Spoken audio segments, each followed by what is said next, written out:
अगर आपका कोई हसद करने वाला हो और अगर वो आपको पानी पर चलता हुआ देखेगा तो वो हमारे हसद के पता है क्या कहेगा? वो कहेगा कि इसे तैरना नहीं आता इसलिए ये पानी के ऊपर चलता हुआ जा रहा है।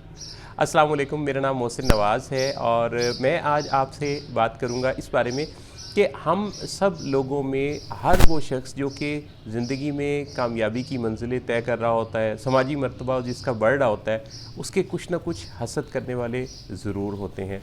इवन जो बहुत अच्छे लोग हैं, जो बेज़रर लोग हैं, दूसरों का हमेशा भला ही चाहते हैं, उन लोगों के भी हसद करने वाले पैदा हो जाते हैं। ये हसद करने वाले होते कौन हैं और ये ऐसा क्यों करते हैं, ये बात समझना बड़ा ज़रूरी है। हसद करने वालों की बातें हमें बड़ी बड़ी तकलीफ़ देती हैं और हम अपनी ज़िंदगी का बहुत सारा कीमती वक्त इन हसद करने वालों के बारे में, इनके कमेंट्स के बारे में सोच कर ज़ाया कर देते हैं। अगर इनको देखने और इनको समझने का नज़रिया जान लिया जाए और इसे सीख लिया जाए तो हम आसानी हसद करने वालों की इस तकलीफ़ से अपने आप को निकाल सकते हैं। देखिए, सबसे पहली बात तो ये है कि हसद करने वालों को उनके बारे में जान लेना बड़ा ज़रूरी है कि ये हसद करते क्यों हैं। एक्चुअली इनके साथ कुछ डिफ़िकल्टीज़ होती हैं। वो डिफ़िकल्टीज़ जैसे कि ये खुश नहीं रह पाते, ये खुश रहना जानते नहीं हैं, ये अपनी ज़िंदगी से खुश नहीं होते, इसलिए इनको दूसरों की खुशियों में शामिल होना भी नहीं आता।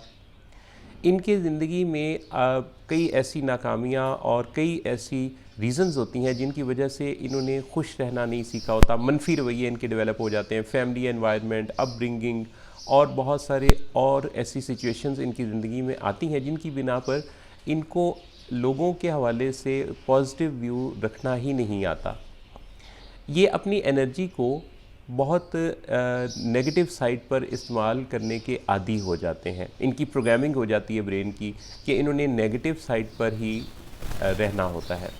देखिए, कोई भी जो डिसेंट और कामयाब शख्स है वो कभी भी आपको दूसरों के बारे में तनकीद करता हुआ, बुरा भला कहता हुआ, उनकी बेइज्जती करता हुआ, ताने देता हुआ नज़र नहीं आएगा, इसलिए कि उनके पास इतना टाइम ही नहीं होता। लेकिन ये जो हसद करने वाले होते हैं, इनके पास कैसे ये टाइम निकल आता है, ये इसके पीछे साइकोलॉजिकल रीज़न्स होती हैं। इनकी साइकोलॉजिकल रीज़न्स की तरफ अगर देखा जाए तो एक बहुत बड़ी वजह इनका अकेले होना, इनको अटेंशन का ना मिलना भी होता है, जिसकी वजह से ये दूसरों के साथ ताल्लुकात कुछ अच्छे बना नहीं पाते। और अच्छे ताल्लुकात इसलिए नहीं बना पाते कि हर शख्स से ये जब कोई ताल्लुक़ बनता है तो थोड़े ही दिनों बाद उसके बारे में नेगेटिव रिमार्क्स देने लगते हैं, सरकास्टिक हो जाते हैं, तंज़िया बातें करने लगते हैं और लोगों के पास इतना टाइम कहाँ है कि वो ऐसे ताल्लुक़ को भी फिर मेंटेन करें। लोग अवॉइड करने लगते हैं, दूर हो जाते हैं। अगर ये उनसे मैसेज पर बात करते हैं तो वो इन्हें तनकीद करते हैं तो ये उन्हें ब्लॉक कर देते हैं, जिसकी वजह से इनका अकेले रह जाना, कंपनी का ना मिलना एक बहुत अहम वजह है।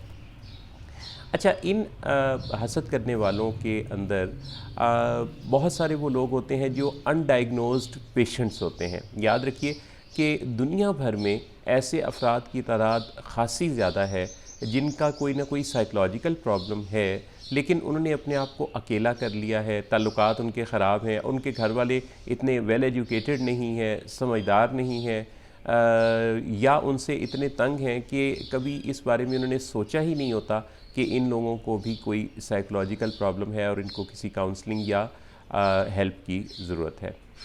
अच्छा, हसद करने वालों के अंदर एक यानी आपकी ज़िंदगी में इनका होना इसलिए भी बड़ा ज़रूरी है कि ये इनके अंदर एक ख़ूबी होती है और वो ख़ूबी ये होती है कि बाज़ औक़ात ये अनजाने में तनकीद करते हुए आप पर आपका दिल बुरा करने के लिए कोई ऐसा पहलू भी हाईलाइट कर देते हैं जो पहलू आपका फ़ायदे का होता है, आपके लिए फ़ायदेमंद होता है। आपकी जो मौजूदा पोजीशन है, आपका काम-काज है, उसको वो अपग्रेड करने के लिए ज़रूरी होता है। वो पहलू ऐसा होता है जो हमारी नज़रों से ओझल होता है, लेकिन ये करते तो हसद की वजह से ही बात है, लेकिन वो बात ऐसी होती है जो बात हमारे उस काम को अपग्रेड कर सकती है।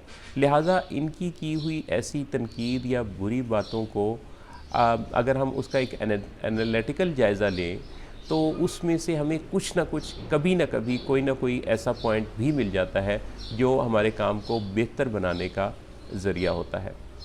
अच्छा, इसी तरह ये जो हसद करने वाले लोग होते हैं, इनके तबसरों को, इनकी बातों को हम अपने लिए एक एनर्जी का सोर्स भी समझ सकते हैं, क्योंकि बाज़ औक़ात ये आपको चैलेंज दे रहे होते हैं कि ये काम तुम नहीं कर सकते, ये तुमसे होना नहीं, तुम किन चक्करों में पड़ गए हो, या अब बहुत सारे ऐसे तबसरे। अच्छा, इनकी इन बातों को अगर एक चैलेंज समझ के लिया जाए ना, तो हम अपनी ज़िंदगी के बहुत सारे रुके हुए काम कर सकते हैं और बहुत सारे कामों के बारे में हमारे अंदर तेज़ी पैदा हो जाती है। बाज़ औक़ात सुस्त रवि हमारा एक शेवा बन जाती है, जिसकी वजह से हम बहुत सारे अच्छे काम जो हमने करने होते हैं उनको प्लान किए रखते हैं, लेकिन उन पर कोई अमली कदम नहीं उठा पाते। सो हसद करने वाले बाज़ औक़ात हमें हलचल भी देते रहते हैं, हमें आगे बढ़ने के लिए थोड़ा पुश भी देते रहते हैं।